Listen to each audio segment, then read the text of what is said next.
Welcome back to my channel Wangxian fandom में आज से हम एक न्यू फैन फिक्शन स्टार्ट करने वाले हैं जिसका नाम है माय रिवेंज वेपन। इस फैन फिक्शन की स्टोरी बिल्कुल भी अनटेम्ड से सिमिलर नहीं है। ये बिल्कुल अलग और मैंने खुद अपनी थिंकिंग इमेजिनेशन से बनाई हुई स्टोरी है। इस स्टोरी के बारे में मैं आपको 2-3 चीज़ें स्टार्टिंग में बता देती हूँ। इस फैन फिक्शन में आपको कुछ सुपर नेचुरल टर्म्स और पावर्स के बारे में पता चलेगा, जैसे कि ड्रैगन, 9 टेल फॉक्स, इस टाइप के टर्म्स में यूज़ करूँगी। ये एक हिस्टोरिकल फैन फिक्शन है। कैरेक्टर सारे ही अनटेम्ड वाले होंगे लेकिन स्टोरी बिल्कुल अलग। मैं थोड़ा सा आपको स्टोरी का बैकग्राउंड बता देती हूँ। ये रिवेंज, जैसे आपने इसका नाम सुना होगा, माय रिवेंज वेपन करके है। ये एक रिवेंज बेस्ड लव स्टोरी है। इसमें वी वुशान रिवेंज लेगा जियांग से। हाँ, क्योंकि अंतिम से बिल्कुल सिमिलर नहीं है तो मैं आपको बता देती हूँ। यहाँ जियांग्स बिल्कुल भी अच्छे नहीं हैं। जियांग्स ने जानबूझ के विंग के पेरेंट्स को मारा था ताकि वो विंग के क्लैन को हासिल कर सके, और विंग की मदर और फादर की डेथ का कारण जियांग्स ही थे। इतना ही नहीं, विंग की मदर ने कि जो लास्ट एक गिफ्ट कह दे या एक प्रॉमिस कह दे जो वो विंग के लिए छोड़ के गई थी लैंड क्लैन से, उसकी शादी का वो भी जियांग्स ने धोखे से करके विंग की जगह जंचा की शादी करवा दी थी लैंड क्लैन में। तो विंग उस चीज़ का बदला लेता है और यही है पूरी हमारी माय रिवेंज वेपन की स्टोरी। अब वो किस तरीके से लांग वांगजी और विंग एक दूसरे से मिलेंगे, कैसे वो बदला लेगा, यही स्टोरी है। एक चीज़ मैं और क्लियर कर देती हूँ, ये ओमेगा वर्जन है और दूसरा इसमें लांग वांगजी और जंचा की शादी नहीं होगी। हाँ, मैं ये भी बता देती हूँ, कभी कमेंट में आप परेशान हो जाओ कि ऐसा तो नहीं है, बट ऐसा नहीं होगा। Now let's get start. एक रूम जिसमें कहीं से रोशनी नहीं आ रही, ये एक बहुत डार्क स्टोर रूम है। थोड़े टाइम बाद एक विंडो पे से छोटे से उस झरोके से सूरज की किरणें अंदर आ रही हैं। जब ये किरणें अंदर आ रही हैं तो इस रूम में बंद एक दीवार से कमल लगाए हुए बैठे हुए ओमेगा के फेस पे पड़ती हैं। जैसे ही ये किरण इस ओमेगा के फेस पे पड़ती है, 1 मिनट के लिए इस पूरे रूम में एक रोशनी सी हो जाती है। उसका रीज़न ये है, ये ओमेगा इतना ज़्यादा ब्यूटीफुल है, इसकी स्किन इतनी ज़्यादा वाइट है, मिल्की वाइट है कि जैसे ही इस पर सनलाइट भी पड़ती है तो एक तरह से शाइन करती है इसकी स्किन। कहने के लिए 3 दिन से ना ही इस ओमेगा ने कुछ खाया है ना ही कुछ पिया है, लेकिन इतना पील दिखने के बाद भी इसकी ब्यूटी पे कहीं कोई कमी नहीं आई है।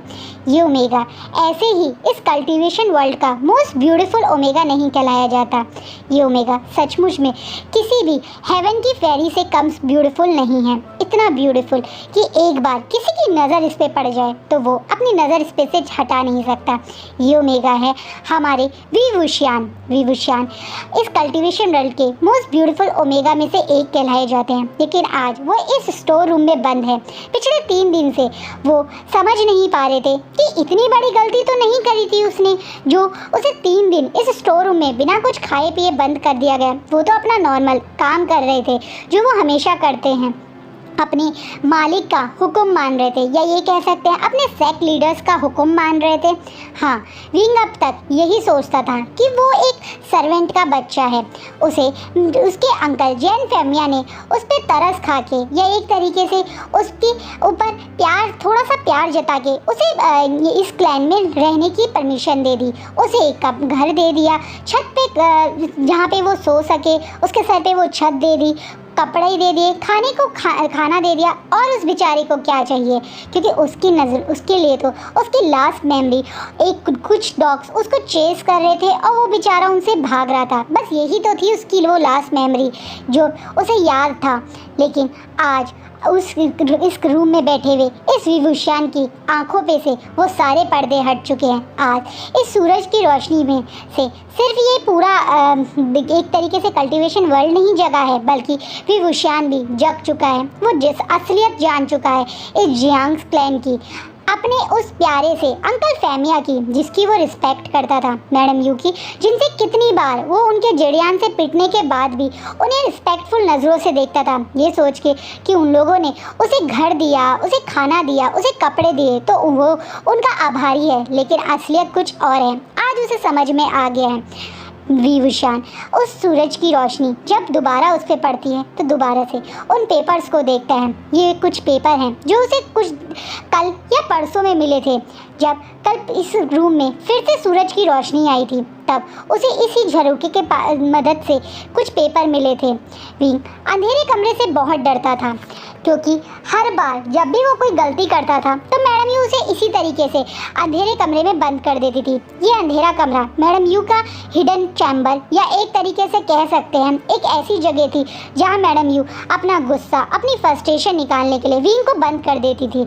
इस रूम में और भी बहुत सारे डार्क सीक्रेट मैडम यू ने छुपाए थे, लेकिन मैडम यू को यकीन था कि वो विंग को कभी नहीं मिल पाएंगे क्योंकि विंग के अंदर इतना ज़्यादा डर था, इतना खौफ था अंधेरे से कि वो सिवाय दरवाजे पीटने के कभी आसपास में ध्यान नहीं देता था। लेकिन इस बार कुछ अलग हुआ था। इस बार जब विंग यहाँ 3 दिन लगातार बंद रहा तो उस बेचारे ने थोड़ी सी हिम्मत करके आसपास में कुछ ढूंढने की कोशिश की थी, ये सोच के कि उसे कुछ खाने को मिल जाएगा या जलाने के लिए कोई कैंडल या कुछ इस टालिस्मान मिल जाएगा। लेकिन उसके हाथ में कुछ ऐसा लगा जिसकी उसने कभी उम्मीद नहीं करी थी, जो वो कभी सोच नहीं सकता था। कुछ तस्वीरें, कुछ कागज़ जिसे मैडम यू ने बड़े आराम से, बड़े प्यार से छुपा के एक छोटी सी तिजोरी सी में छुपा के रखा था। विंग ने ये सोच के कि शायद यहाँ कुछ खाने का सामान छुपा हुआ है सोच के हाथ डाला था, लेकिन जब ये तस्वीरें उसके हाथ में आई तो उसकी दुनिया ही पलट गई। इस तस्वीरों में उसे साफ दिख रहा है कि एक छोटा सा प्यारा सा बच्चा है जिसने एक रॉयल डार्क एक तरीके से रेड एंड ब्लैक कलर की रो पहनी हुई है और उसके नीचे किसी ने अपने हाथ से लिखा हुआ है माई प्रीशियस सन विभूषण। विंग इस तस्वीर को देखते ही पहचान गया कि ये तो वो खुद है। उसे भी अपनी बचपन की कुछ चीज़ें, कुछ मेमोरी याद हैं। पानी में मुंह धुलते हुए उसे अपना वो चेहरा याद है और वो चेहरा इसी चेहरे से मिलता है, उसे ये भी याद है। जब वो बाकी तस्वीरें देखता है, पेंटिंग्स देखता है तो उसकी आंखें खुली रह जाती है। इन पेंटिंग के अंदर 2 लोग खड़े हुए हैं। उन दोनों के कपड़ों से वो किसी क्लैन के लीडर या एक तरीके से राजा और रानी वाली तरह बड़ी हैवी एम्ब्रॉयडर्ड वाली जो हानफू पहन के खड़े हुए हैं और गोद में विभूषण है। नीचे लिखा हुआ है माई ब्यूटीफुल फैमिली। ये हैंड राइटिंग और पहली हैंड राइटिंग सेम है, इसलिए विंग पहचान गया कि ये उसके मदर और फादर हैं। विंग को याद है कि मैडम यू और जैन फैमिली ने तो बताया था कि उसके मदर फादर तो उनके क्लैन में काम करने वाले सर्वेंट थे, तो उसके मदर और फादर इतने महंगे हानफू में इतने सुंदर कपड़ों में कैसे हो सकते हैं। धीरे धीरे जब विंग को बाकी चीज़ें दिखती हैं तो उसकी आंखें खुली रह जाती हैं क्योंकि इसके अंदर उसकी मदर की वो डायरी भी है जिसमें उसकी मदर ने काफ़ी कुछ लिखा हुआ है, जिसमें उसकी मदर ने अपने प्यार यानी अपनी विंग के बर्थ से लेकर जब तक वो जिंदा थी तब की कई बातें लिखी हुई हैं, जिसमें मैडम यू को दोस्त समझने वाली जानसा सरन ने कितनी बड़ी गलती कर दी थी। मैडम यू और जैन फैमिया को अपने हस्बैंड से रिक्वेस्ट करके इस क्लैन में बुलाने की वो गलती भी मानी है। हाँ, मैडम यू और चांसा सरन और मैडम लैन तीनों दोस्त होती थी, लेकिन चांसा सरन बहुत ज़्यादा टैलेंटेड एक अल्टीमेट कल्टिवेटर थी। इसी कारण मैडम यू हमेशा उससे जलती थी। इतना ही नहीं, जब मैडम यू की शादी उस समय के सबसे स्ट्रॉन्ग क्लैन यानी वी क्लैन में हुई थी तब भी मैडम यू को बहुत ज़्यादा गुस्सा आया था। वी क्लैन उस समय का कल्टीवेशन वर्ल्ड का one of the highest richest clan था। उसका रीज़न ये था कि ये वी क्लैन के पास कुछ हेरिटेज पावर्स थी, जैसे कि इस क्लैन के कुछ लोग नाइनटेल फॉक्स में कन्वर्ट हो सकते थे, लेकिन पिछले कुछ जनरेशन से वो कन्वर्ट नहीं हो रहे थे। इसी कारण उनके क्लैन की कुछ पावर्स या एक तरीके से कह सकते हैं जितने वो फेमस थे थोड़े कम होते जा रहे थे और उनकी जगह लैंड क्लैन ज़्यादा फेमस हो रहा था, क्योंकि लैंड क्लैन भी एक कहते हैं ना हेरिटेज पावर रखता था जो थी ड्रैगन फॉर्म। इसी कारण अब इस समय यानी जो करंट कल्टिवेशन वर्ल्ड है उसमें अब लैंड क्लैन सबसे ज़्यादा सुपीरियर है। लेकिन जब ये डायरी लिखी गई थी तब वी क्लैन सबसे ज़्यादा सुपीरियर था। इस डायरी में चांसा सरन ने साफ लिखा हुआ है कि उन्होंने अपनी दोस्त को ये सोच के कि उनकी दोस्त है वो उनके दोस्त की और उनके क्लैन की मदद करेंगे, ये सोच के उन दोनों को यहाँ बुला लिया था उनकी हेल्प करने के लिए, क्योंकि इस समय मैडम यू उन्हें बार बार लेटर भेज के इस तरीके से जताती थी कि जियांग्स बहुत ज़्यादा परेशानी में है और उन्हें मदद चाहिए। इसलिए चांसा सरन ने अपने हस्बैंड वी चांसे से रिक्वेस्ट करके मैडम यू और जैन फैमिया को यहाँ बुला लिया था, वही चांद से भी जैन फेमिया को अब जानते थे, तो उन्होंने ये सोच के कि सचमुच में कोई परेशानी होगी उन्हें अपने क्लैन में बुला लिया था। पर वो उनकी लाइफ की सबसे बड़ी गलती निकली, क्योंकि धीरे धीरे उन दोनों ने मिलके धीरे धीरे करके उन दोनों को पॉइजन देना शुरू कर दिया था। विंग के मदर फादर को वो कंटिन्यूसली पॉइजन देते थे, जिसके कारण उनके मदर फादर भी बहुत ज़्यादा बीमार पड़ के उनकी डेथ हो गई। इतना ही नहीं, जब वो बीमार पड़ रहे थे तो धीरे धीरे करके सारे क्लैन की पावर अपने हाथ में ले ली थी, जो साफ इस डायरी में मैडम विंग की मदर ने साफ साफ लिखा है। इतना ही नहीं, विंग की मदर ने बस एक ही चीज़ उस डायरी में लिखी है जो विंग को थोड़ी सी खुशी दे रही है। वो थी मतलब चांसलर सरन की दोस्त मैडम लैन की तारीफ।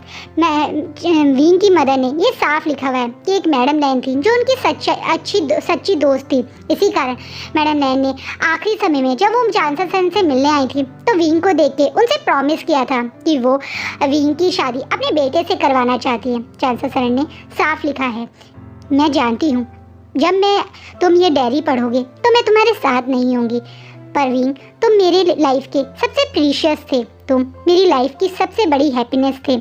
मरते मरते भी मुझे अपनी मौत से ज़्यादा तुमसे दूर होने का दुख था।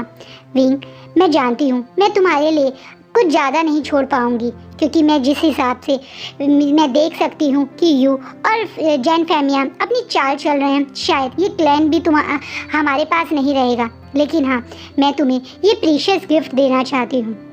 मैं तुम्हें चाहती हूँ कि तुम मेरी दोस्त मैडम लैन के बेटे से शादी करो। उसे देखते ही पता नहीं क्यों मुझे ऐसा लगा कि वो ही है जो तुम्हें वो हैप्पीनेस दे सकता है जो शायद मेरी डेथ के बाद तुम्हें नहीं मिलेगी। उसकी आंखों में मैंने तुम्हारे लिए पहली ही नज़र में एक अट्रैक्शन देखी थी। उसके छोटे छोटे हाथों ने जब तुम्हारे हाथों को फर्स्ट टाइम टच किया था तो मैंने देखा था कि उसके चेहरे पे मैंने पहली बार एक स्माइल देखी थी। उस स्माइल से मैं समझ गई थी कि तुम दोनों शायद एक दूसरे के लिए बने हो। यही मेरा एक आखिरी गिफ्ट रहेगा तुम्हारी हैप्पीनेस के लिए। मेरे दोस्त का बेटा जो एक अल्फ़ा है, और मैं जानती हूँ वो तुम्हें वो सारी हैप्पीनेस देगा जो एक अल्फ़ा अपने ओमेगा को देना चाहिए। बस यही लास्ट की कुछ लाइनें हैं जो विंग ने पढ़ी थी, और उसके बाद उसकी आंखों के सारे पर्दे हट गए। अब विंग जानता है कि असलियत क्या है असलियत जियांग का चेहरा, और वो यही चीज़ें सोच रहा है। उसे इस समय बहुत गुस्सा आ रहा है। उसे गुस्सा आ रहा है कि उसने बचपन से लेकर अब तक जिन्हें इतनी रिस्पेक्ट की, उनकी हर गलती, उनकी हर एक तरीके से बेइज्जती जब भी विंग की करी, वो सब सहा, ये सोच के कि वो लोग उसके सेवियर हैं, लेकिन असलियत में वो उसके सेवियर नहीं, उसके पेरेंट्स के मर्डरर थे, उसके क्लैन को बर्बाद करने वाले लोग थे। यही बात सोच रहा है विंग। तभी धड़ाम करके उस रूम का गेट खुलता है। विंग जब देखता है कि कोई उस गेट को खोल रहा है, वो तुरंत वो सारे पेपर्स अपनी हानफू में छुपा लेता है। विंग जो हमेशा से सर्वेंट वाले हानफू पहनता है, ख़राब से कपड़े पहनता है, लेकिन उसके बावजूद वो इतना ब्यूटीफुल लगता है।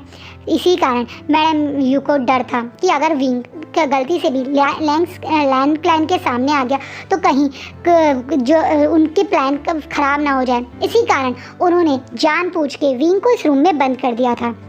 यहाँ से एक छोटा सा फ्लैशबैक है 3 दिन पहले का। 3 दिन पहले विंग को ये न्यूज़ दी जाती है कि जल्दी से लैंड क्लैन वाले यहाँ आ रहे हैं जियांग क्लैन से मिलने। विंग को उस समय तक इस लेटर, अपनी मदर का और मैडम लैन के प्रॉमिस के बारे में कुछ पता नहीं था। वो यही सोच रहा था कि हर बार की तरह जैसे सेक्ट लीडर्स आते हैं एक दूसरे क्लैन्स में एक दूसरे से मिलने और एक दूसरे से बातचीत करने, पॉलिटिकल अलायंस बनाने, उसी तरीके से ये आए होंगे। वो तैयारियों में था। तभी मैडम यू की नज़र अचानक से विंग पे पड़ती है और उन्हें महसूस होता है विंग जो पुराने से थोड़े ख़राब से कपड़ों में हैं, जिन कपड़ों पे जो अच्छे से साफ़ भी नहीं है, क्योंकि सुबह से भी काम में धूल में लगा हुआ था। उसके चेहरे पे भी काफ़ी धूल है।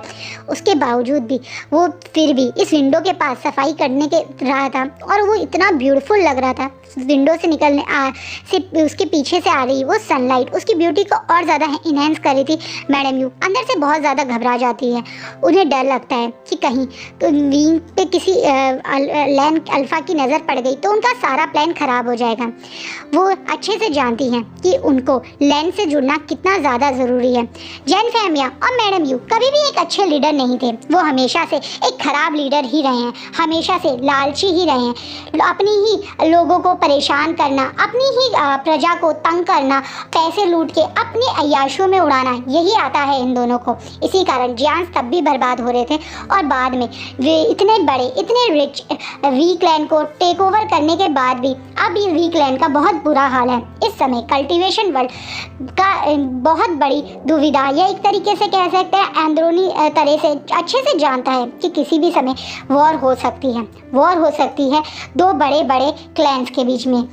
इस कल्टीवेशन वर्ल्ड में कुछ क्लैंस हैं जिन्हें पावर इनहेल एक तरीके से हेरिटेजली मिली है, जो बुजुर्गों से या पूर्वजों से पावर्स मिलती हैं उस तरीके से, जिनमें सबसे बड़ा और इस समय का नाम है लैंड क्लैन का। लैंड क्लैन के पूर्वज ड्रैगन फॉर्म्स में कन्वर्ट होते थे। कहा जाता था पूरा लैंड क्लैन का हर एक पर्सन ड्रैगन फॉर्म में कन्वर्ट होता था, लेकिन धीरे धीरे करके ये फॉर्म्स जाने लगी। अब कुछ ही लोग हैं जो ड्रैगन फॉर्म में कन्वर्ट हो सकते थे, पर अब पिछले 2 जनरेशन के बाद वो तो बिल्कुल नहीं हुआ।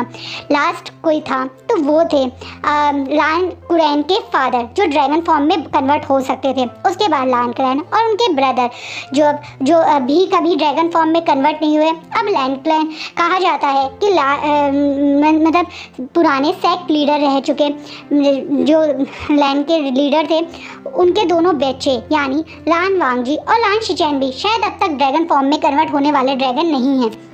इसी कारण कहा जाता है कि अब लैंस बहुत ज़्यादा पावरफुल नहीं है। उनके पास स्किल और उनका कल्टीवेशन स्किल काफ़ी स्ट्रॉन्ग है, और उनके पास और बाकी सारी स्किल, नॉलेज और एक तरीके से पावर्स हैं। जैसे वो मेडिकल फील्ड में बहुत अच्छे हैं, उनके पास बहुत ज़्यादा एग्रीकल्चर लैंड है, और उस एग्रीकल्चर लैंड में बहुत तरह की हर्ब्स मिलती हैं जो बहुत ज़्यादा रेयर हर्ब्स हैं। तो उस तरीके से वो काफ़ी पावरफुल और रिच तो हैं, लेकिन अब उतने पावरफुल नहीं रहे क्योंकि उनके पास कोई ड्रैगन नहीं है पहले की तरह। वहीं दूसरी तरफ वैन क्लैन ने अपने कुछ नेगेटिव यूज़ यानी इन आयरन को एक तरीके से अपने अंडर ले लिया है, और वो उस चीज़ से काफ़ी पावरफुल कहा जाता है। वो डार्क कल्टीवेशन यूज़ करके अब इन आयरन का यूज़ करके कभी भी लैंड क्लैन के अगेंस्ट वॉर कर सकते हैं। इसी कारण मैं इस समय लैंड क्लैन के मतलब एक तरीके से वैन क्लैन और लैंड क्लैन के बीच में वॉर होने की जो चांसेस हैं, इसी पूरा कल्टीवेशन वर्ल्ड चाहता है कि किसी तरह से वो इन दोनों में से किसी एक क्लैन के साथ अपने आप को जोड़ ले, ताकि वो इस वॉर में बीच में पिस ना जाए। और वो यही सोच रहे हैं मैडम यू और जैन फैमिया। जैन फैमिया और मैडम यू अच्छे से जानते हैं कि उन लोगों के बारे में आधा कल्टीवेशन वर्ल्ड जानता है। वो लोगों के सामने बहुत अच्छे बनते हैं, लेकिन कल्टीवेशन वर्ल्ड ये जानता है कि जियांग्स के पास कोई खास पावर नहीं है, तो कोई भी आगे बढ़ के उनके साथ उनको अपने साथ अपने अलायंस करना या मर्ज नहीं करना चाहेगा। वैन क्लैन में तो मैडम यू ने काफ़ी कोशिश करी, पर उसके बावजूद भी वैन क्लैन ने कोई इंटरेस्ट नहीं दिखाया। इसलिए उसने अब फिर दोबारा विंग के मदर फादर की पुराने कनेक्शन को यूज़ करके लैंड क्लैन से अपनी मर्जी के बारे में, या एक तरीके से कह सकते हैं एक नया संबंध बनाने के बारे में सोचा है। वो अच्छे से जानती है कि वैन क्लैन बिना अपने मतलब के कभी उसके साथ मर्ज नहीं होगा, लेकिन लैंड क्लैन की लास्ट सेक्ट लीडर की वाइफ यानी मैडम लैन काफ़ी अच्छी दोस्त थी चांसलर सरन के, और इसी चीज़ का फ़ायदा उठा के आज उसने यहाँ पे लैंड क्लैन को बुलाया है। उसने पहले ही सोच लिया है कि वो किसी भी तरह से जनचाक को लैंड क्लैन से मर्ज कर यानी शादी करवा देगी। उसके दिमाग में ये बात फिक्स है, इसी कारण उसने आज लैंड क्लैन को यहाँ बुलाया था। जब विंग उसके सामने था तो उसे डर था कि कहीं विंग को देख के कोई पहचान ना जाए, क्योंकि विंग काफ़ी हद तक अपनी मदर से मिलता जुलता था। इसी फेस यानी उसके जो फीचर्स थे उसकी मदर की झलक उसमें दिखती थी। इसी कारण से उसे ये एकदम से दिमाग में ये स्ट्रेस आया कि कहीं विंग को देख के उन्हें पता ना चल जाए कि अभी भी चांसलर सरन और वी चांसे का बेटा जिंदा है। सारी दुनिया को यही पता है कि वी चांसे और चांसलर सरन और वो पूरी फैमिली अब इस दुनिया में नहीं रही, लेकिन कोई नहीं जानता कि उनका एक लौता बेटा वी वुशान जिंदा है। उस समय विंग का नामकरण हो नहीं पाया था, क्योंकि उससे बर्थ देने के कुछ ही टाइम बाद उनकी मदर की तबीयत ज़्यादा बिगड़ने लग गई थी उन जहर के कारण। इसी कारण वो एक ग्रैंड कहते ना समारोह करके सबको उसका नाम अनाउंस करना, वो सब चीज़ें वो कर नहीं पाए थे विंग की। इसी कारण कोई भी उसका असली नाम तक नहीं जानता। सब यही जानते हैं कि वी चांसे और चांसासरन का एक ओमेगा बेटा हुआ था, पर सब सोच रहे थे कि उसकी डेथ हो गई थी जब वो बहुत छोटा था, शायद 2 साल का होगा। चांसासरन से उस समय सिर्फ मैडम यू ही मिलती थी, या फिर कभी कभार मैडम लैन मिलने आती थी। मैडम लैन हमेशा अपने दोनों सन्स के साथ वहाँ आती थी, और उन्होंने फर्स्ट टाइम जब विंग को देखा था, जैसे मैंने बताया जब विंग दो साल का ही था, तब भी उन्हें विंग बहुत ज़्यादा अट्रैक्टिव लगा था। और वांगजी ने उस छोटे जो वांगजी उस समय वांगजी फैन फिक्शन में विंग से 3 साल बड़ा है, और वांगजी उस समय 5 साल का था, इसलिए वांगजी को वो 2 साल का बच्चा बहुत क्यूट लगा था। वो पहला ही दोस्त था वांगजी का। 5 साल तक की एज में वांगजी सिर्फ अपने ब्रदर के साथ खेलता था या अपनी मदर से बात करता था।